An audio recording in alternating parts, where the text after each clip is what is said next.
Bill Hicks, and I'm standing at the foot of one of the halls of justice in our great country. You know, when the producers of this video asked me to discuss my opinions on the George Bush administration, I was struck by the very cynical thought, what is the fucking point? People still love Ronald Reagan. After 8 years of lies and hypocrisy, people love this guy. Leads me to a very disturbing question. How far up your ass does this guy's dick have to be before you realize he's fucking you? People are just, I like Ronald Reagan. He looks good on TV. He made the country stronger. Patriotism's at an all-time high. Hold on a minute, something's slapping my ass. Hey, he's fucking us. What's the point of George Bush? Reagan light. No one cared that he was the ex-head of the CIA, now elected president. The CIA, political assassinations, overthrowing governments, death squads, drug running. Let's give them more power. Let's put them in the White House. No one cares that George Bush's first 2 executive decisions were to name a vice president who's whiter than Arsenio Hall. I guess you could commission Ted Turner to colorize Dan Quayle later. Bush's second decision was to name a Secretary of Defense who would have begun every unilateral arms agreement talk with, "Hi, I'm John and I'm an alcoholic." Now, people love him. What is the point? People are already saying, I like George Bush. He looks good on TV. He brought back family values. He's fighting the war on drugs. Wait a minute. Something's slapping my ass. Hey! He's fucking us! Let me read to you some news. Oh, this fucking rocks. Page 2 of the, what is it called? The issue section. This is insane. This is where I fucking grew up, alright? You wanna know why I'm angry? Alright, this is the kind of shit I had to deal with. Will you know people in heaven? This is in the newspaper. What about Clinton? Is there any hope in Clinton? There's no fucking hope in Clinton. They're all the same. I'll show you politics in America. Here it is, right here.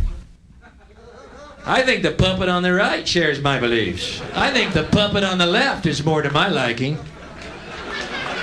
Hey, wait a minute. There's one guy holding up both puppets. Shut up. Politicians have traditionally hidden behind 3 things: the flag, the Bible, and children. No child left behind. No child left behind. Oh, really? Well, it wasn't long ago you were talking about giving kids a head start. Head start, left behind? Someone's losing fucking ground here. You get stuck in Iraq. But there's a reason. There's a reason. There's a reason for this. There's a reason education sucks, and it's the same reason that it will never, ever, ever be fixed. It's never going to get any better. Don't look for it. Be happy with what you got.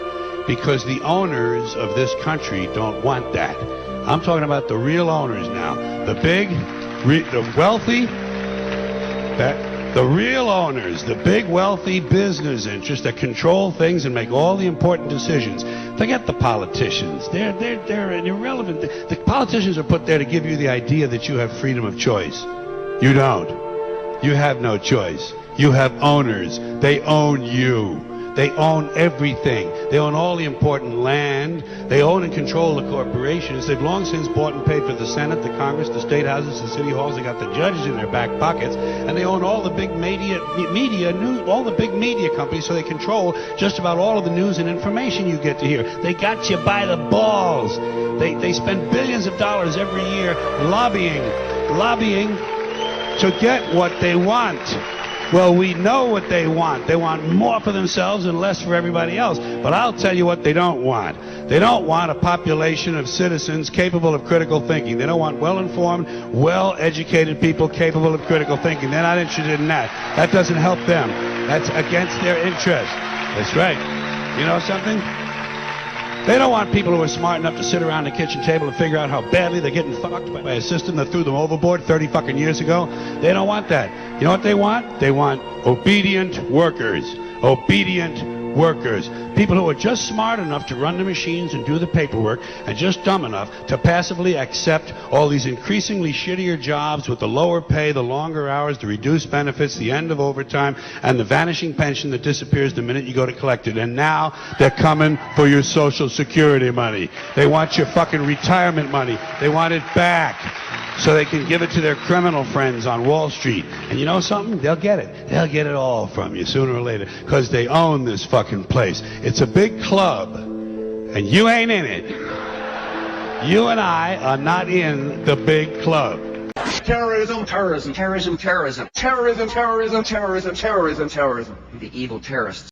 I was just down in Dallas, Texas. You know, you can go down there and to Dealey Plaza, where Kennedy was assassinated, and you can actually go to the 6th floor of the School Book Depository. It's a museum called the Assassination Museum.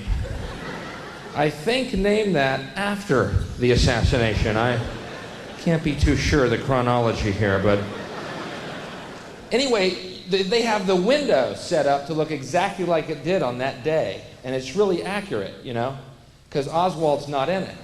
Yeah, so, wow, that's good. Painstaking accuracy, you know. It's true. It's called a sniper's nest. It's glassed in. It's got the boxes sitting there, and you can't actually get to the window itself. And the reason they did that, of course, they didn't want thousands of American tourists getting there each year going, no fucking way! I can't even see the road! Shit, they're lying to us! Fuck!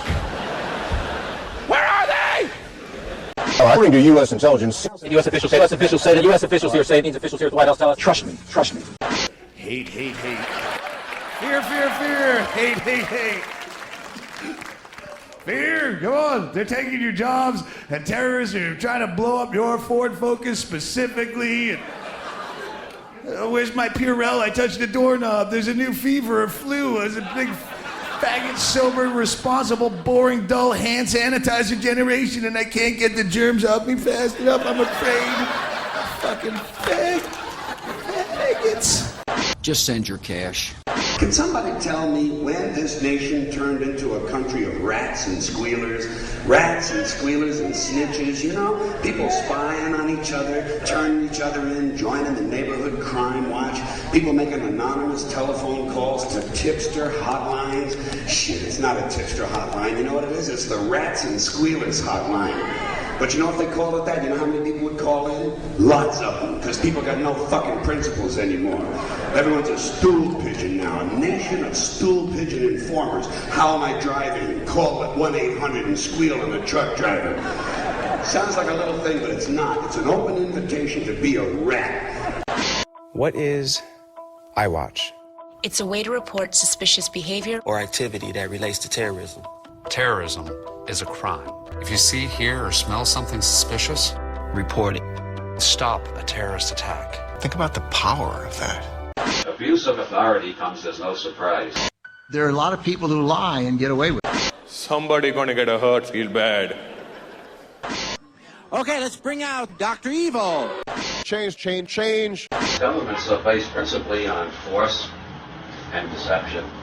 Democratic governments are based chiefly on deception, other governments on force. 9/11. September 11th, September 11th. September 11th, September 11th. September 11th, September 11th. September 11th, September 11th. Now, you probably noticed I don't feel about that war the way we were told we were supposed to feel about that war, the way we were ordered and instructed by the United States government to feel about that war. You see, I tell you, my mind doesn't work that way. I got this real moron thing I do. It's called thinking. And I'm not a very good American because I like to form my own opinions. I don't just roll over when I'm told to.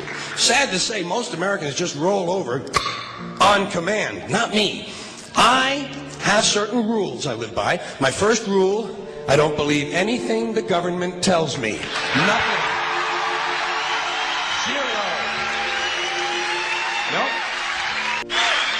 And I don't take very seriously the media or the press in this country, who in the case of the Persian Gulf War were nothing more than unpaid employees of the Department of Defense, and who most of the time function as kind of an unofficial public relations agency for the United States government.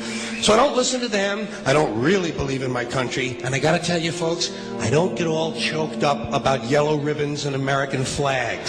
I have this feeling, man, because you know there's a handful of people actually run everything. That's true. It's provable. It's not I'm not a conspiracy nut. It's provable. Some people call you the elite. Very small elite running I all call these you my corporations, which include the mainstream media. Al-Qaeda, terrorism. Vicious, evil act. It's the third time I've said that. I'll probably say it 3 more times. See, in my line of work, you got to keep repeating things over and over and over again for the truth to sink in, to kind of catapult the propaganda. Just send your cash. More money, more money, more money. At what point does all of this stuff just break down and become just a lot of stupid shit that somebody made up? They fucking made it up, folks. It's make-believe. It's make-believe.